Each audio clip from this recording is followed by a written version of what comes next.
train and sekejap lagi sampai kita masuk tempat event. Let's go. Okay, ini kita dah sampai dekat tempat event. Ni kita terus masuk dalam. Nampak betapa ramainya orang.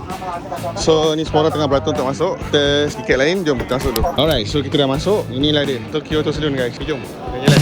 Sampai di kantor pun. Hai.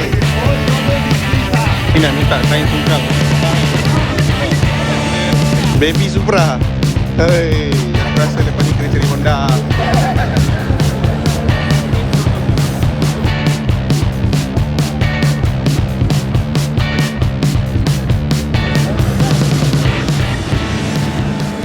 First time dalam semua hidup aku nak tengok 86 clean macam kereta baru. Tom's Heritage punya kereta Levin. Dia dekat booth Tom's.